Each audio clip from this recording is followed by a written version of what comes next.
Yes, good morning everyone.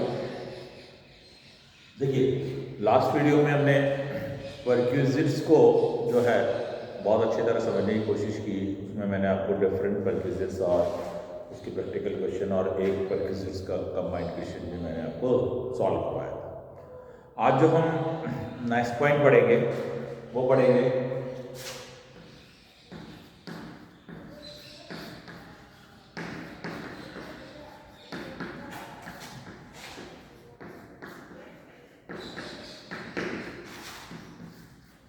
Profit in lieu of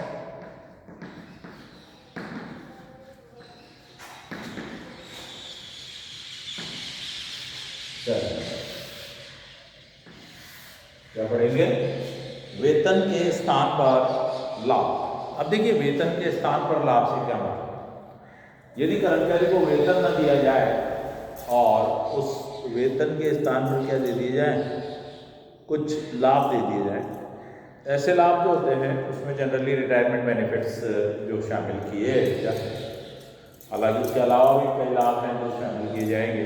तो हम देखते हैं कि वेतन की जगह जो ये लाभ, अनुलाभ नहीं है, परक्यूजिट सुविधा होती है, यहाँ सुविधा नहीं दी जाती है, यहाँ नगद दिया जाता है। कैसे दिया जाता है, क्या दिया जाता है, इनके पॉइंट्स को हम यहाँ पर पढ़ेंगे। Profit in lieu of salary. देखिए, सैलरी हेड में तीसरा पॉइंट है profit in lieu of salary, और इसमें आपको ये समझना होगा कि भाई ये किस तरह से कर योग्य होता है। तो इसमें एग्जेम्प्ट जो अमाउंट है, हम पहले देखेंगे कितना रिसीव हो रहा है, कितना रिसीव हो रहा है, उसमें से कितना एग्जेम्पशन है। जो एग्जेम्पशन है वो घटाने के बाद बाकी की अमाउंट क्या हो जाएगी, taxable profit in lieu of salary कहलाएगी। तो डिफरेंट पॉइंट्स पर हम जो है इसकी बात करते हैं। तो सबसे जो पहला इंपॉर्टेंट पॉइंट हम यहाँ लेते हैं वो लेते हैं छठवीं क्षतिपूर्ति।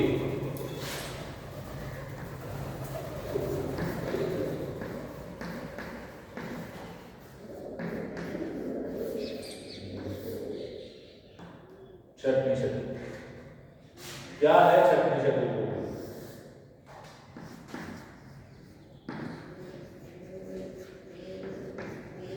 रिट्रेंचमेंट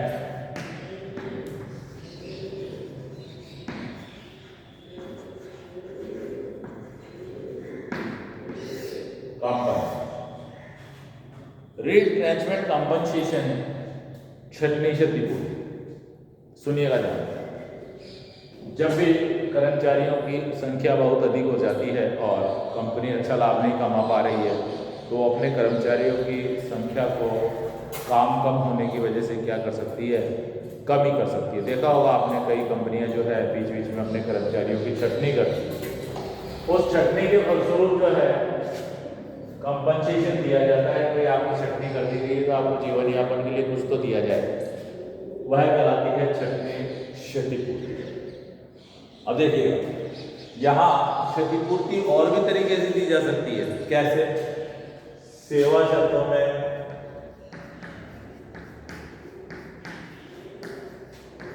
परिवर्तन। जैसे पहले बेसिक पे ज्यादा थी, हम कम कर रहे हैं, तो कम करने की बजाय कम करने की एवज में जो अमाउंट देंगे, मतलब सेवा की शर्तों में क्या हो गए, परिवर्तन हो गया। उनसे जो नुकसान हो रहा है उसको किस रूप में, क्षतिपूर्ति के रूप में यदि पेमेंट किया जाता है तो वह कहलाता है सेवा शर्तों में परिवर्तन के कारण क्षतिपूर्ति। तो क्षतिपूर्ति केवल रिट्रेंचमेंट ही ध्यान रखनी है, बाकी सभी क्षतिपूर्तियां कर योग्य होती है। सभी क्षतिपूर्तियां क्या होती है, कर योग्य होती है। केवल रिट्रेंचमेंट कंपनसेशन में हमें ध्यान रखना है। कैसे कैलकुलेट करेंगे? तो एक्चुअल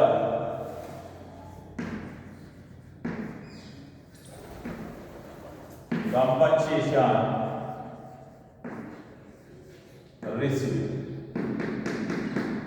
देखेंगे सबसे पहले आप कि कितना कंपनसेशन मिला है और लेस किया जाएगा उसमें से एग्जैम्प्ट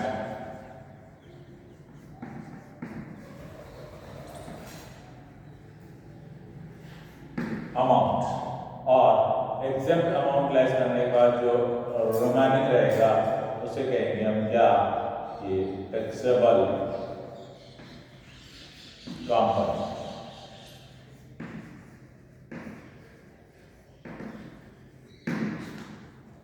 तो ये तो इसका फॉर्मेट होता है। अब ये एग्जाम्पशन कैसे करते हैं?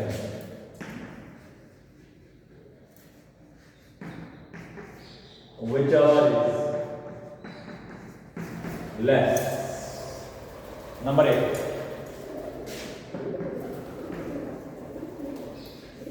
actual compensation.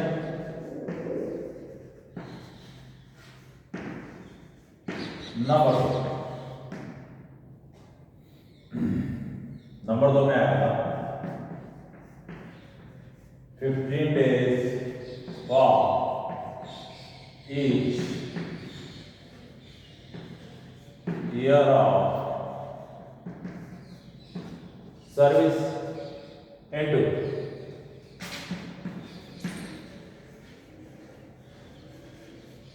average daily salary। और तीसरा बिंदु आएगा मैक्सिमम, कितना? 5 लाख रुपया अधिकतम। तो देखिए इन तीनों में से जो सबसे कम है वही क्या होगा? एग्जेम्पशन अमाउंट होगा। आप यहाँ लाएंगे उस एग्जेम्पशन अमाउंट को और लिख देंगे और रिजल्ट आ जाए। तो इस तरह से आपको ध्यान देना है कि हमको यहाँ से कैलकुलेशन करना है। अब यहाँ प्रॉब्लम कहाँ आएगी वो मैं बात करता हूँ आपसे। सबसे पहले तो प्रॉब्लम आएगी 15 डेज।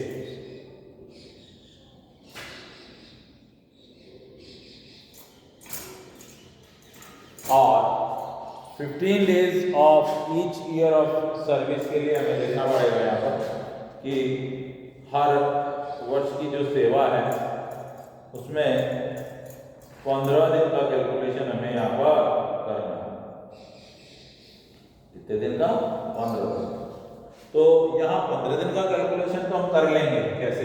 कि भाई 15 दिन है, कितने साल हुए, ईयर ऑफ सर्विस देखा, उससे इसको मल्टीप्लाई कर लेंगे। परंतु दिक्कत कहाँ आएगी? एवरेज डेली सैलरी में।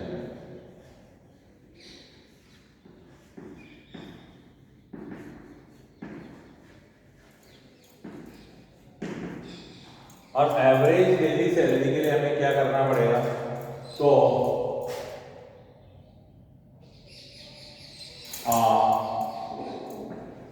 3 month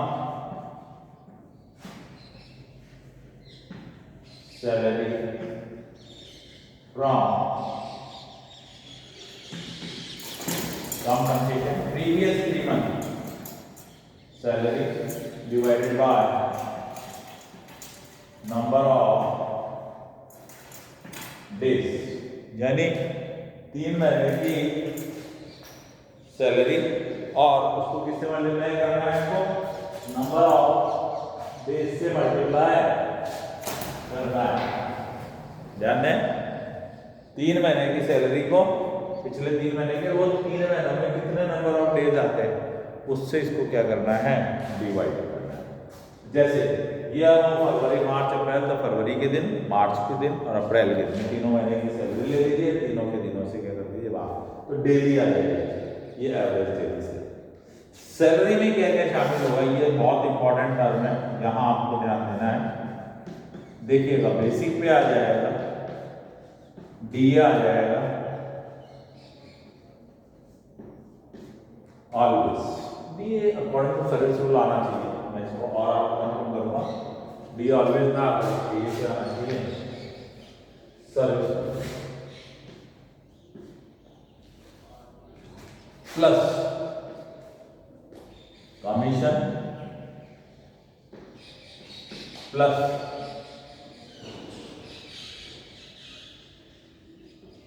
अलाउंस। देखिए यहाँ टैक्सेबल अलाउंसेस नहीं लिख रहे हैं, यहाँ क्या लिख रहे हैं? अलाउंसेस, यानी सारे अलाउंसेस इसमें क्या हो जाएंगे? टैक्सेबल हो जाएंगे। प्लस वैल्यू ऑफ परक्विजिट्स, जो भी परक्विजिट्स होंगे उसकी मार्केट वैल्यू देखी जाएगी और मार्केट वैल्यू के हिसाब से उस परक्विजिट्स को क्या किया जाएगा? जोड़ दिया जाएगा। ये सब सैलरी की गणना में शामिल हो जाएंगे। उनसे 3 महीने की क्या निकाल लेंगे, सैलरी निकाल लेंगे और फिर हम क्या करेंगे, उसमें 3 महीनों की जो दिनों की संख्या है उसका भाग देंगे, तो हमारे पास आ जाएगा क्या, सैलरी और एवरेज डेली सैलरी, और उसके कैलकुलेशन से ही हमारे को क्या करना है, क्वेश्चन को सॉल्व करना है। लीजिए एक इलस्ट्रेशन मैं इसके बारे में लेकर के चलता हूँ आपको, और उस इलस्ट्रेशन से आपको कंपनसेशन कंप्लीटली समझ में आएगा।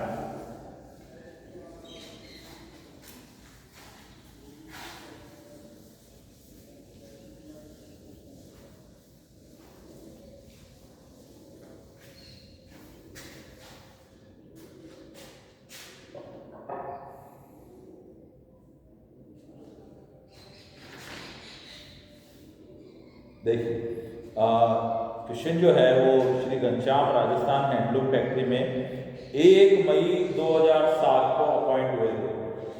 अपॉइंटमेंट कब हुआ है,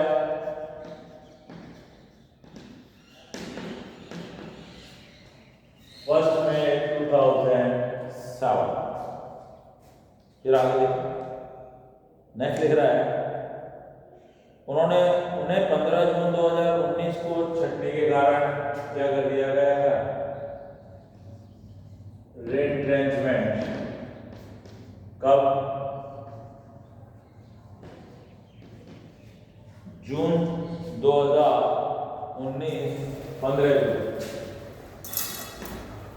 जून 2019 को छटनी कर दी गई, उन्हें हटा दिया गया और उन्हें 3,60,000 की अमाउंट रिसीव हुई। तो यहां लिखेंगे एक्चुअल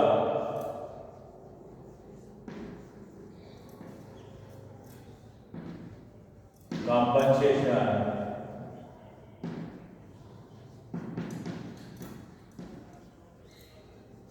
3,60,000 लेस किया जाएगा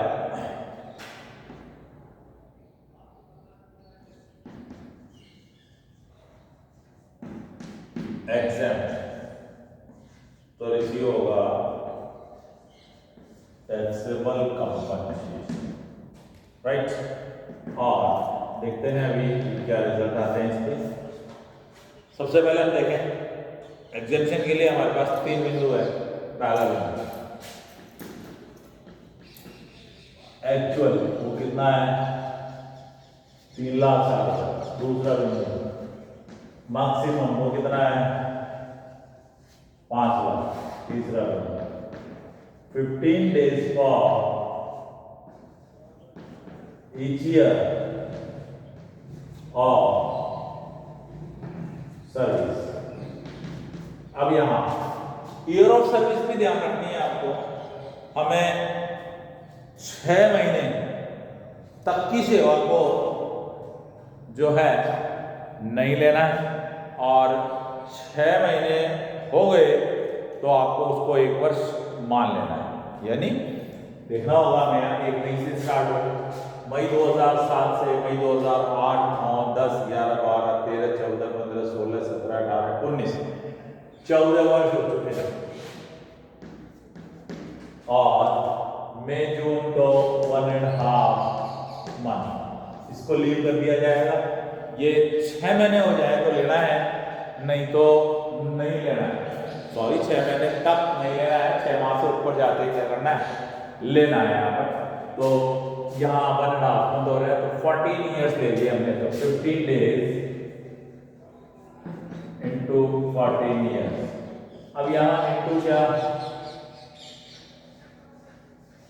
एवरेज डेली सैलरी, क्या लेना है, इंटू एवरेज डेली सैलरी। अब एवरेज डेली सैलरी क्या कैलकुलेट करेंगे, तो सबसे पहले हम क्या करें, 3 मंथ्स की सैलरी कैलकुलेट करें। देखिए सैलरी के लिए क्या गिवन है, ये कह रहा है कि 1 अप्रैल 19 से उन्हें 46,000 प्रति माह, 1 अप्रैल 19 से 46,000, और इससे पहले उन्हें कितने मिलते थे, 40,000 रुपए पर मंथ क्या थी इनकी, वेतन प्राप्त हुआ था, प्रतिमा इनको सैलरी प्राप्त हुआ। और अब देखिए आप जरा ध्यान से, ये जून में रिटायर हुए तो जून से पहले क्या क्या आता है, जून से पहले आएगा मई, अप्रैल, मार्च अप्रैल मई और जून। जून को तो लेना नहीं है, रिटायरमेंट वाले माह से पूर्व के 3 माह लेने, तो मई, अप्रैल और मार्च। अप्रैल से इनकी सैलरी है 46,000 और यहाँ थी 40,000। इन तीनों सैलरी को आपको क्या करना है, प्लस। और अब देखिए दिनों की संख्या, तो मई में जो दिनों की संख्या होती है वो होती है 31, अप्रैल में होती है 30, मार्च में 31। या तो यहाँ देखेंगे 46, 92 और 132 डिवाइडेड बाय 92। 132 डिवाइडेड बाय अगर 92 करते हैं तो ये कैलकुलेशन आता है 1434 रुपये 78 पैसे।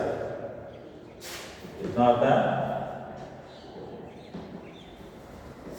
1434 रुपये 78 पैसे। यहाँ मल्टीप्लाई करेंगे 1434 रुपये 78 पैसे और यहाँ इसका जो कैलकुलेशन बनेगा वो बनेगा 2,58,260। 2,58,260 विच एवर इज लेस। ये सबसे कम है, ये सबसे कम है, ये सबसे कम है, तो ये सबसे कम है 2,58,260। घटाएं सबसे कम को तो यहाँ आ जाएगा 1,01,740। ये टैक्सेबल क्या हो गई, 1,01,740। इस तरह से आपको टैक्सेबल अमाउंट को कहाँ जोड़ना है, सैलरी हेड में जोड़ना है, इसके ऊपर टैक्स लगेगा। अब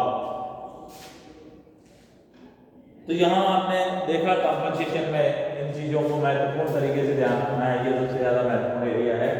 और इनमें सैलरी किस तरह से ट्रीट की जाती है, वो सैलरी जो है हमने यहाँ देखा क्या क्या शामिल किया। तो यहाँ तो कुछ ऐसा विशेष था, ये एवरेज डेली सैलरी की गणना है, क्या की गणना है, एवरेज डेली सैलरी की कैलकुलेशन। और इस तरह से आप कंपनसेशन को, ये पार्ट आपका फेयर पार्ट होगा, ये सारे पार्ट आपके क्या होंगे, वर्किंग नोट के पार्ट बनेंगे। आपको विशेष ध्यान रखना है कि वर्किंग नोट बना करके आना है। मैंने अक्सर कॉपी चेक करते हुए देखा है कि बच्चे ये वर्किंग नोट नहीं बना करके आते हैं, नहीं बना के आते हैं तो 2 नंबर गायब हो जाते हैं। एक वर्किंग नोट के 2 नंबर गायब हैं पक्का। आपने वर्किंग नोट बनाए हैं तो आपको नंबर मिलेंगे, नहीं बनाए तो इसका मतलब आपने उसको टीपा है, और टीपने के अंदर तो नंबर कटते ही हैं पक्का। तो इसलिए आप थोड़ा सा अवेयर रहें। Thank you very much.